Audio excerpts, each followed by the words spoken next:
So after a long time మళ్ళీ మేము family trip వెళ్తున్నాం అనమాట తిరుపతికి. You can see luggage and on మేమందరం రెడీగా ఉన్నాం. క్యాబ్ గురించి వెయిట్ అయ్యి క్యాబ్ రాగానే we moving. Let's start our journey.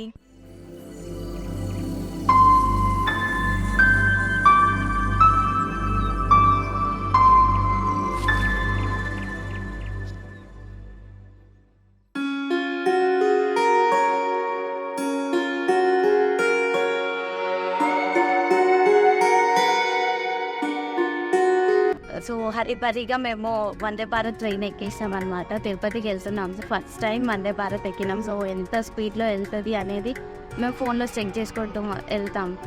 So మా జర్నీ ఎలా ఉండబోతుంది అనేది మీకు చూపిస్తాం. ట్రైన్ మిస్ అయిపోతామేమో అని ఫాస్ట్గా వచ్చేసాము. ఇక్కడ వచ్చి కూర్చున్నాం. ట్రైన్ ఇంకా స్టార్ట్ అవ్వరే టైం ఉందంట.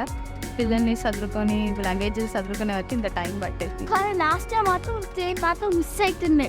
Last hour Indian Railways welcomes all passengers boarding from Hyderabad station. ఎట్లా పోతుంది చెప్పు.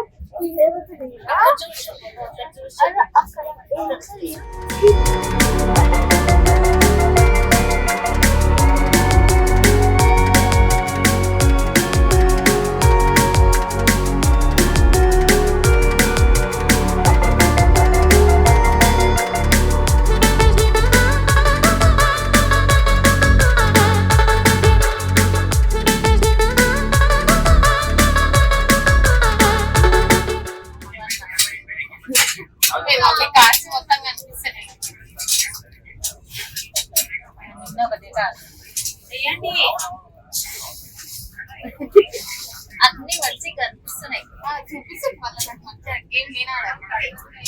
సో ట్రైన్లో ప్యాసింజర్ మాకు ఒక ట్రావెలర్ నెంబర్ ఇచ్చారనమాట. అది ఇనోవా అయ్యింది. సో మాకు అది సరిపోదని చెప్పేసి అది క్యాన్సిల్ చేసుకొని మళ్ళీ మేము టెంపో బుక్ చేసుకోవాల్సి వచ్చింది. ఎందుకంటే మాది పెద్ద ఫ్యామిలీ కాబట్టి. సో మేము ట్రైన్లో వెళ్తుంటే సర్ప్రైజ్గా మా పెద్ద బావ వాళ్ళు కలిసారనమాట అనుకోకుండా. అది నిజంగా చాలా సర్ప్రైజ్గా అనిపించింది. సో మళ్ళీ అక్కడ కొండపైన చెక్కింగ్ అక్కడ దిగి మళ్ళీ అందరం గ్రూప్ ఫోటో దిగినాం అనమాట. మాట్లాడు. బాగుందా ఇది? కొండపైన తిరుపతికి వచ్చినాను. బాగుందా తిరుపతి? తిరుపతి ఎట్లుంది? ఎక్కడికి వచ్చినావు? మనం ఏడికి వచ్చినాం?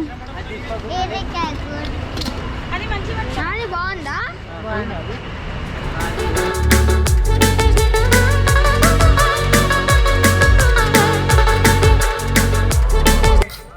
హంపి మట్లో రూమ్స్ బుక్ చేసుకున్నాము.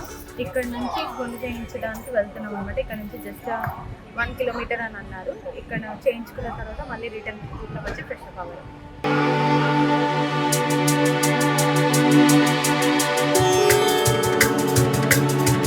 హంపి మట్ రూమ్స్ అనమాట. సో మేము 2 రూమ్స్ తీసుకోవాల్సి వచ్చిందనమాట. రూమ్స్ చాలా బాగున్నాయి అండ్ నీట్గా మెయింటైన్ చేశారు. సో మస్కిటోస్ అట్లాంటివి ఏం లేకుండా, కాక్రోచెస్ ఏం లేకుండా చాలా నీట్గా మెయింటైన్ చేశారు. అండ్ అవుట్ వ్యూ వచ్చేసరికి విండో నుంచి చూస్తే చాలా మస్తు అనిపించింది అనమాట. అసలు అదే టైంకి రెయిన్ కూడా పడడం, వెదర్ చాలా బాగా అనిపించింది.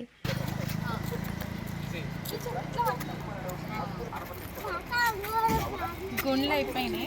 టైంపాస్ కానీ వర్క్కి వెళ్తున్నాము. అలాగే డిన్నర్ చేసుకొని మళ్ళీ రిటర్న్ రూమ్ అనమాట. టైంపాస్ వచ్చాను ఏవో స్నాక్స్ కొనుక్కొని తింటున్నారు.